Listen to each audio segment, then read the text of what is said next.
Magandang araw mga bata! Para sa ating unang araw, hilaw na materyales at mga produktong nabubuo mula rito. Saan kaya gawa ang mga ito? Ang mga pinanggagalingan na mga ito ay tinatawag na hilaw na materyales. Ang mga bagay na nagagawa mula rito ay tinatawag na produkto. Ano ang hilaw na materyales? Mga bagay na ginagamit sa paggawa ng iba't ibang produkto. Ito ay karaniwang galing sa kalikasan. Halimbawa, niyog, kahoy, isda, gatas, at bulak. Ano ang produkto? Ang mga bagay na nagawa o nabuo mula sa hilaw na materyales. Hilaw na materyales, niyog. Mga produktong mula rito, sabon, shampoo, langis. Hilaw na materyales, kahoy. Mga produktong mula rito ay bahay, mesa, silya. Hilaw na materyales, gatas. Mga produktong mula rito ay keso, sorbetes, yogurt. Hilaw na materyales, bulak.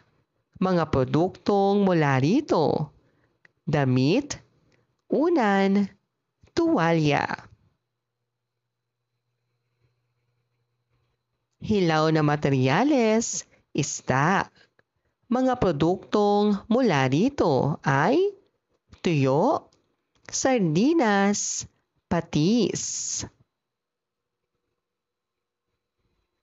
Ang hilaw na materyales ay mga bagay na ginagamit upang makagawa ng bagong produkto.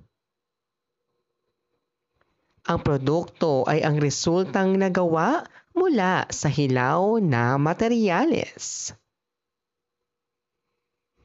Gawin natin. Piliin ang letra ng tamang sagot. Ang mga bagay na ginagamit sa paggawa ng produkto ay tinatawag na ang sabon ay gawa sa alin sa mga sumusunod ang produkto.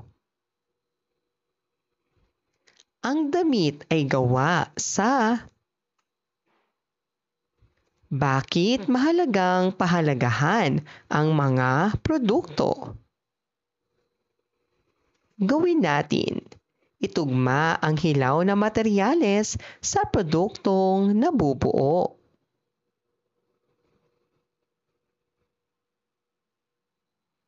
Ikalawang araw, sektor ng industriya at pagmamanufaktura. Saan kaya ginagawa ang mga ito?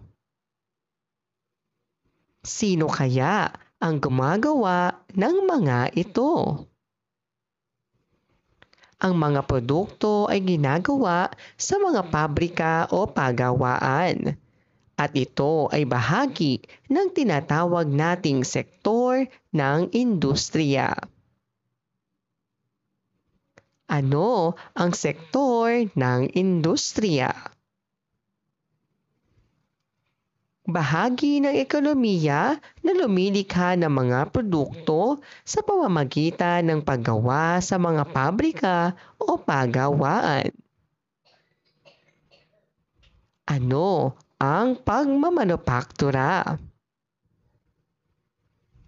Proseso ng paggawa o pagbuo ng mga produkto mula sa hilaw na materyales.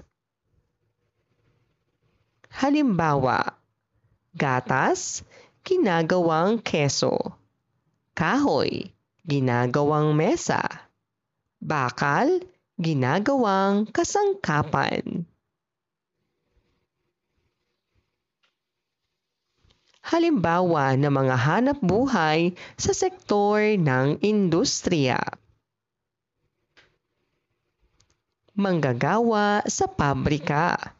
Gumagawa ng mga produkto tulad ng delata, sapatos at damit. Karpintero. Gumagawa ng mesa, silya at bahay. Mekaniko, nag-aayos ng mga sasakyan at makina. Tagagawa ng tela, gumagawa ng tela o damit sa mga pabrika.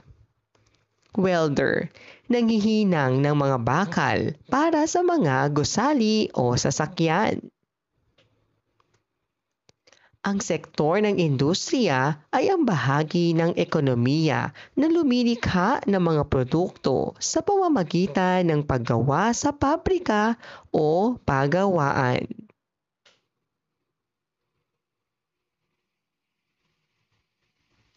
Ang pagmamanufaktura ay ang proseso ng paggawa ng mga produkto mula sa hilaw na materyales.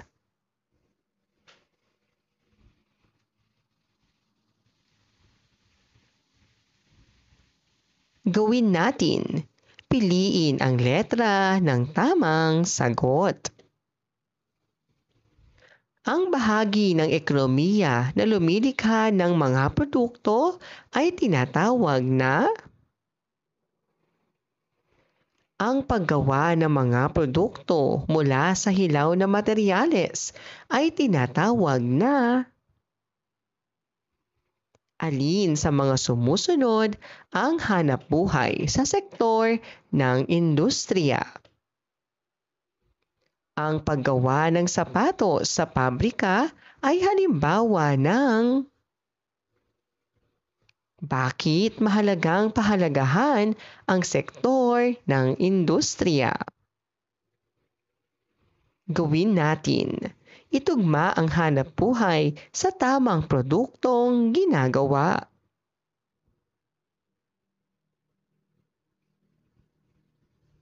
Ikatlong araw, mga subsektor ng industriya. Saan kaya nagmula ang mga ito? Sino kaya ang gumawa ng mga ito?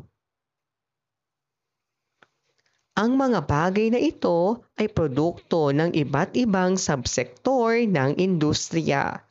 May 4 na subsektor na bumubuo sa sektor ng industriya. 4 na subsektor ng industriya at mga halimbawa. Pagmamanufaktura. Kahulugan, paggawa ng bagong produkto mula sa hilaw na materyales. Halimbawa ng kabuhayan, manggagawa sa pabrika, tagagawa ng tela, tagagawa ng sapatos. Halimbawa ng produkto, sapatos, sardinas, sabon.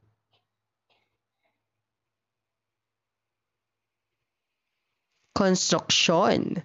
Kahulugan, pagtatayo ng mga gusali, bahay, tulay, at kalsada. Halimbawa ng kabuhayan, karpintero, mason, inhinyero. Halimbawa ng produkto, bahay, tulay, at mga gusali.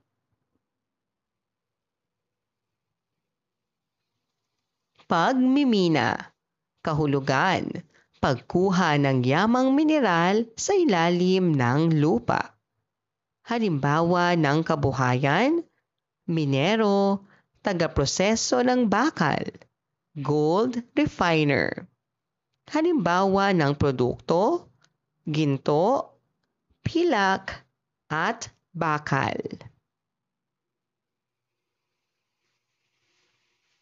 Utilities o serbisyong industrial. Kahulugan, nagbibigay ng pangunahing serbisyo sa tao. Halimbawa ng kabuhayan, elektrisyan, tubero, lineman. Halimbawa ng mga produkto, kuryente, tubig, at gas. Ang subsektor ng industriya ay binubuo ng pagmamanufaktura, konstruksyon, pagmimina, at utilities. Sa pamamagitan ng kanilang sipag, nagagawa ang mga produktong kailangan ng mga tao tulad ng gusali, pagkain, at kagamitan. Gawin natin. Piliin ang letra ng tamang sagot. Alin sa mga sumusunod ang subsektor ng industriya na gumagawa ng mga bagong produkto? Ang mga minero ay kabilang sa subsektor ng ang pagtatayo ng tulay ay kabilang sa subsektor ng ang paggawa ng sabon sa pabrika ay kabilang sa sino sa mga sumusunod ang kabilang sa subsektor ng utilities? Gawin natin. Itugma ang produkto sa tamang subsektor.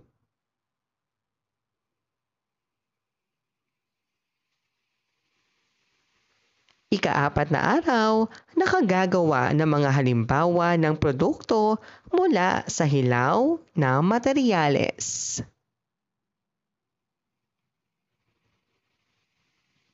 Hilaw o tapos na?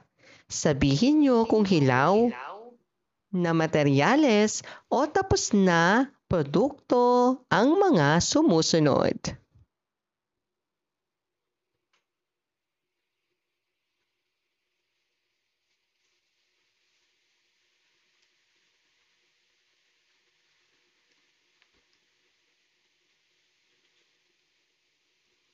Ang mga produktong ating ginagamit araw-araw ay gawa mula sa mga hilaw na materyales.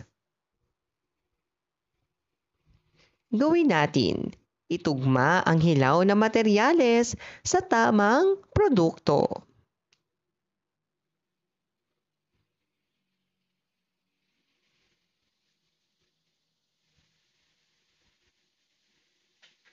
Gawin natin.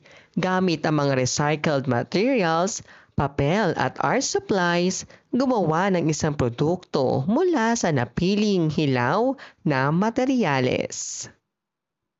Halimbawa, karton, lalagyan ng lapis, dahon, bookmark, plastic bottle, flower vase. Maraming salamat po sa inyong panonood at pakikinig. Hanggang sa muling pag-aaral ng asignaturang makabansa. Paalam!